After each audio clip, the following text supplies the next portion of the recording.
Morjesta pöytään. Tänään on suuri päivä. Tänään mä aion asentaa vaihteet mun arkipyörään. Äkkiseltä ei varmaan kuulosta niin hirveän hohdakkaalta tai jännittävältä se, että laitetaan pyörään vaihteet, mutta mulla on ollut siis arkipyörä yksivaihteisena, eli ilman vaihtajaa, sinkulana vapaa rattaalla 15 vuotta ja tänään se muuttuu. Wow. Tommosta tarvitaan. Mä hankin mun ekan sinkulan, mä en nyt muista tarkkaa vuotta, 2007 ehkä, tai mä rakensin silloin mun vanhasta hybridistä. Mä kovasti halusin yksivaihdepyörän ja silloin ja rakensin mun vanhasta hybridistä sellaisen konversion. Se oli tosi törkyinen pyörä silloin, ihan niin kuin tosi oikeasti ruma viritys, mutta silloin on lähdetty niin yksivaihden gameen mukaan. Taas polkimet pois, koska ne kuitenkin jossain vaiheessa on vaan tiellä. Tää on kyllä niin naurettava tää meikäläisen työskentelytila. Tää keskiövaihto ei niinku liity tähän nyt varsinaisesti mitenkään, mutta siinä on tämmöistä pientä väliäliikettä, niin mä oon ostanut uuden keskiönkin tähän. Mua kiehtoo niinku yksivaihteisissa pyörissä ja yksivaihteisuudessa silleen 3 asiaa. Ehkä silleen vähiten tärkeä, mutta kuitenkin tärkeä asia on mun mielestä niinku esteettisyys. Siis mä oon jotenkin aina ihaillut silleen yksinkertaisia, simppeleitä pyöriä. Ja jos pyörästä poistaa vaihtajan ja vaihteet, niin siitä tulee simppeleä yksinkertainen. Se vaan niinku mun mielestä yksinkertaisesti näyttää hyvältä. Ja tähän oikein sitten niinku normaaliin suuntaan. Kyllä tuo suolavesi vaan tekee ihme tonne, kun tääkin on vuosi sitten vaselinoitu tää keskiö, niin se on aika ruipelon näköinen ja vähän ruvennut ruostua ja kaikkea. Tää avainen sovittaa. Toivottavasti mulla on joku semmonen adapteri täällä.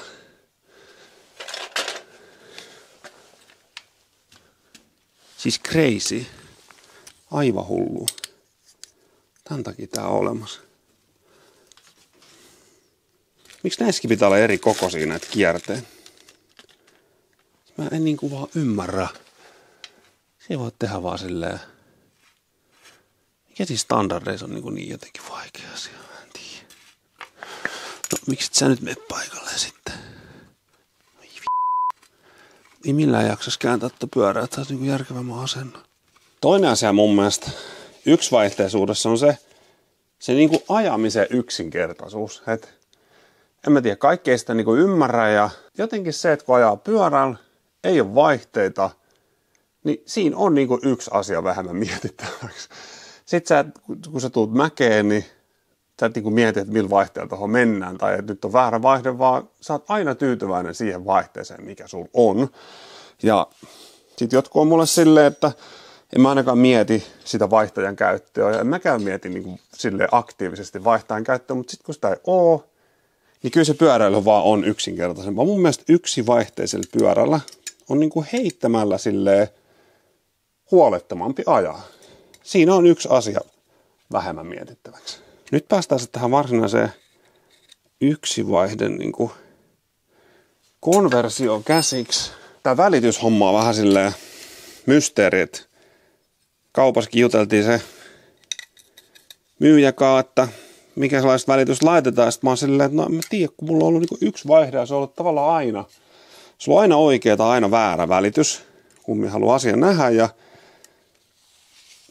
se, että mulla on vaihteet ylipäänsä, niin sillä ei ole hirveästi niinku väliä, että mitkä rattaat tässä on. Mutta mulla nyt tuli, onkohan tässä 38 piikkiä tulee eteen ja 4.2/11 taitaa tulla taakse. Tossakin ohjaus lukee, että laita ruuvilukitetta. Sitten mä laitan aivan vaseliiniin. Sehän vähän niinku Kaksi täysin eri asiaa, vai niin kuin vastakkaiset aineet. Olisi tässä pyörässä vähän muutakin laitettavaa. Tuo takarengas vähän vippaa. Sille mun täytyy jossain kohtaa kyllä tehdä jotain. Se on aika ärsyttävää. Se ei ole ihan jiirissä. Ja sitten etujarru menee pohjaa välillä. Se pitäisi ilmata uudelleen. Mä oon sen 2 kertaa tänä vuonna jo ilmannut. Nyt mä pelottaa, että siellä on jotkut tiivisteet alkaa olla vähän niin kuin elinkaaressa lopussa ja jotenkin ei ihan kiinnosta tämä huoltohomma niin hirveästi. Mä ajattelin ensin, että mä teen tästä semmoisen nopean välikommentin vaan tästä vaihdehommasta, mutta sitten mä ajattelin, että mä tuun tänne kellariin vähän kuvailemaan ja nyt tästä tulee vaan tämmönen puuduttava jaarittelu, pitkä puuduttava jaarittelu, nopea välikommentin vastakohta. Mä astin jonkun tämmöisen suhteellisen perus Deore-vaihtajan.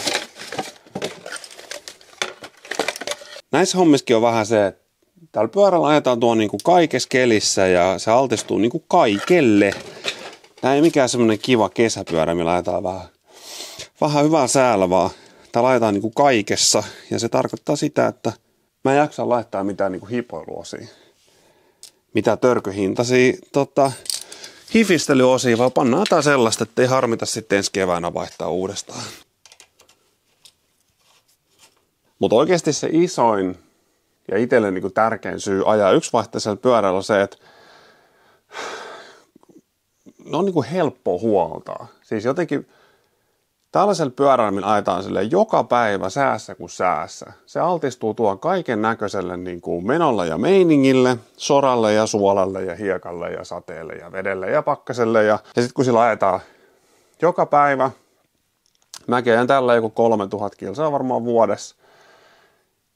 Semmoinen pyörä niin kuin kuluu ja mikään ei ärsytä niin paljon kuin vaikka jotkut hyppivät vaihteet tai naksuttavat keskiöt tai mitä vaan. Ja mitä vähemmän rikki meneviä osia, sen parempi pyörä. Mä jotenkin oon arvostanut sitä kestävyyttä. Kestävyys on ollut semmoinen ehkä se kaikista tärkein juttu itselle yksivaihteisuudessa.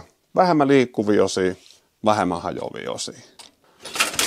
Oho, sitten pannaan tänne takapakka. Mä laitan nyt 10 rattaisen takapakan. Vähän semmoinen ajatus mulla tässä, että nämä kymppijärjestelmät on niin kuin vähän yksinkertaisempia ja sitä kautta vähän halvempia ja ehkä vähän kestävämpiä sit myös. En mä tiedä. Semmoinen nyt sitten kestävämpää, mutta no onpa jäykkä. No, niin sehän tässä muutoksessa kuitenkin on sitten aina hyvä, että aina pääsee niinku takaisinpäin. Tätä me vähän arvottiin siellä liikkeessä, mutta tämän pitäisi olla nyt justekään melkein tähän vaihtajaan. Tai siis jarrukahvaa sopiva ja hyvältä näyttää. Täältä otetaan pois välistä tämmönen adapteri. Jos jotain menee niinku hukkaan, jos mä joskus haluan palauttaa, ottaa tämän vaihtajan pois ja palauttaa tämän yksivaihteiseksi, niin osaa ei tule löytyä enää ikinä. Mä ostin kaapelin tähän, mutta tää kaapeli on niinku lyhyt. Kaapeli on 10 senttiä liian lyhyt. Tai sit mä yritän vetää sitä jotenkin väärin, mutta milloin mä olisin mukaan huoltohommissa tehnyt jotain väärin. Tää vaihdehomma tuli niinku siitä, että tuli syksy, tuli talvi, tuli vähän lunta, sitten joka päivä ajan töihin.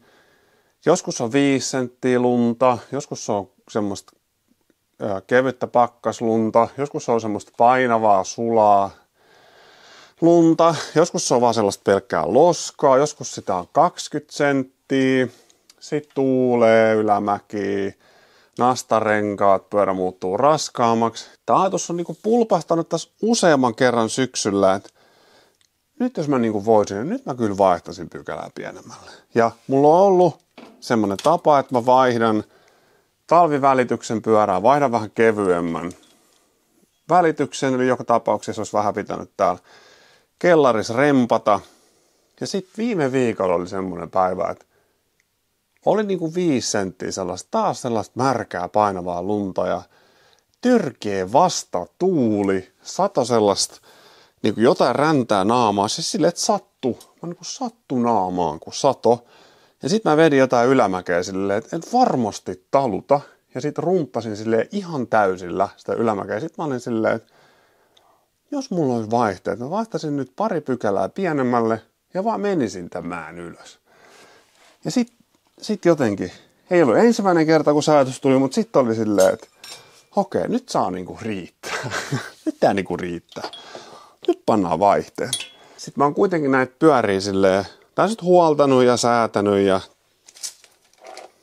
sitten on niinku 15 vuotta sitten, kun mä olin silleen, että nyt siirrytään tähän yksivaihteeseen, ettei tarvitse säätää vaihteita. Ja kyllä mä oon siinä 15 vuodessa, etenkin nyt pari viimeisen vuoden aikana, niin kyllä mä oon noita vaihteet niinku sen verran säätänyt. Että ei se nyt silleen enää pelota, että tarvii ruveta vaihteet säätää. Muistaa mun alkuvuoden maantiepyörävideolla, missä oli tosi hyvin säädetyt vaihteet. Mutta anyway, jotenkin tää huolto ei enää silleen pelota. Sitten vähän on semmonen tuolla arkiliikenteessä niin kuin jynssätessä, että miksi mulla ei ole niitä vaihteita. Ja sitten vaan tosi semmonen, että niin, siis miksi? Miksi mulla ei ole vaihteita? Kun sit mä aloin miettiä silleen, että onko tää joku semmonen niinku, tiedätkö, identiteettikysymys. Tai siis se on. Se on vähän semmonen, minä ajan yksivaihteisella identiteettikysymys. Ja sit mun mielestä pitää olla silleen, joo, kyllä, yksivaihe identiteetti. Mut sit silleen, että miten niinku tyhmää pitää tehdä vaan sen takia, että on päättänyt, että sattuu olemaan joku identiteetti. Miksi mun mielestä niinku jossain menee se raja. Ja se raja meni nyt tässä. 1 kertaa 10 vaihteisto arkipyöräilee. Kehä mittaiseksi tää nyt pitäisi vetää taas. Hei, mähän just sanoin, että mä osaan tehdä tää. Loppuu se itkeminen. Siinä oli varmaan kaikki, mitä mä nyt haluan sanoa silleen, että miksi mä oon aikanaan päätynyt yksivaihteisiin pyöriin ja miksi mä oon nyt päätynyt vaihdepyörää. Mä laitan tästä vielä ketjun paikalla ja säädän vaihteet. Siinähän ei ole siis mitään nähtävää, se menee ihan sukkana. Sitten käydään ajamassa pieni testilenkki.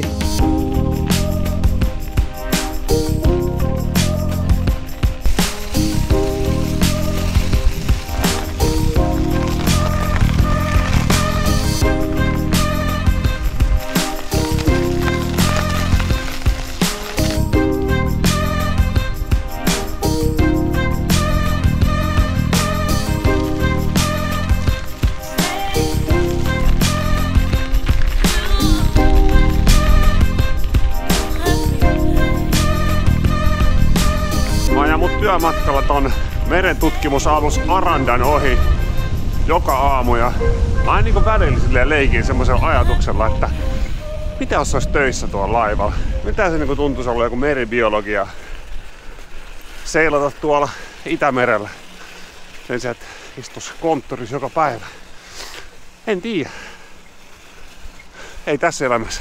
Mä oon nyt ollut tässä 1,5 tuntia ajamassa ja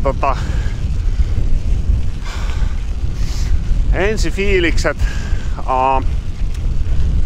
Mun ensimmäinen fiilis oli se, että kun mä hyppään tähän pyörän selkään, niin unohdaanko mä että tässä olisi vaihteet.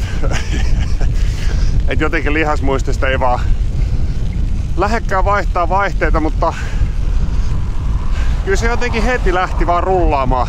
Onhan mulla muissa pyörissä vaihteet, niin sit tavallaan silleen, että saman tein vaan, ihan niin kuin olisi aina ollut vaihteet tässä pyörässä. Semmoiset oikeat kokemukset tulee sitten 5 vuoden päästä. En mä pysty niinku vielä sanomaan, että olisi tää nyt hyvä vai huono idea. Pikkasen tuossa pienemmillä vaihteilla kuuluu jotain ylimääräistä nakutusta. Sellainen menee niinku heti tunteisiin, mutta pitää vielä vähän säätää. Pitää odottaa, että vaijeri hakee nyt tuo paikkansa ja sitten pikkasen vielä hieno säätää uudelleen. Muutenkin pitäisi opetella semmonen mindsetti, että kerran vuodessa niinku rehellisesti vaan vaihtaa vähintään tuoreet vaijerit ja ehkä suoraan tuoreet rattaatkin. Mulla on vähän se paha tapa, että mä koitan aina vetää osat niinku loppuun asti ja se johtaa sit siihen, että joskus säädetty vähän mitä sattuu, kun ei niitä saa enää kuntoon.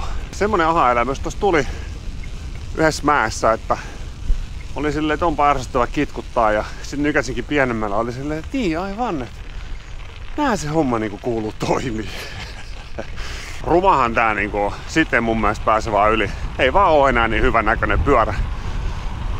Mutta annetaanko toiminnan mennä estetiikan edelle nyt tällä kertaa. Mutta semmonen suuri mullistava elämänmuutos tänään. Ja mulla ei muuta tällä kertaa. Kiitos kun katsoit tän videon ja me nähdään sitten taas ensi videolla. Se on moro!